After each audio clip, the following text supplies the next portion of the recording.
पाटील नावाचा नेमका इतिहास काय आहे? पाटील हे एक नाव नसून ती एक मोठी जबाबदारी होती. हे जेव्हा आपण इतिहासाची पाने चाळतो तेव्हा आपल्याला स्पष्टपणे दिसून येतं. सम्राट अशोकाच्या काळापासून गावातील शेतीच्या नोंदी लिखित स्वरूपात ठेवण्याकरता कापसाने विणलेले पट्टे वापरले जात असत. त्यानंतर हे पट्टे कलिकात म्हणजेच वेळूच्या पोकळ कांड्यात घालून सुरक्षित ठेवले जात असत.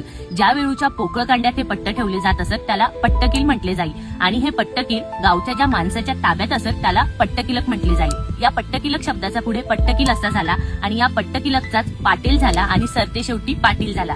गावातील महसुली आणि फौजदारी अशा दोन्ही वरती नियंत्रण ठेवण्याची जबाबदारी ही पाटलावरती असायची.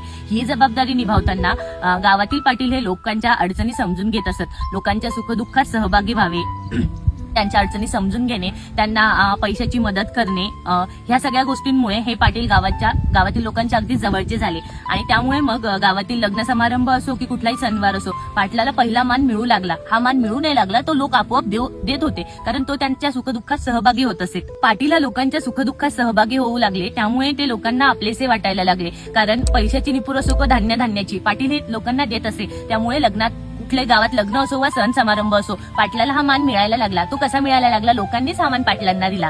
पण शर्त शेवटी खंत अशी वाटती, ह्या पाटलाने गावासाठी इतकं केलं पण हा पाटील चुकीचा आपल्यापर्यंत पोहोचवला गेला त्या मराठी सिनेमामुळे आणि त्या मालिकांमुळे. बाई वाड्यावरती या हे चित्रपटातून दाखवलं गेलं पण त्या पाटलाने लोकांसाठी काय केलं हे दाखवल्याच गेलं नाही आणि मग यामुळे काय झालं, जनतेच्या मनावरती विचित्र पाटील हा बिंबवला गेला आणि खरा पाटील हा काळाच्या आड गेला.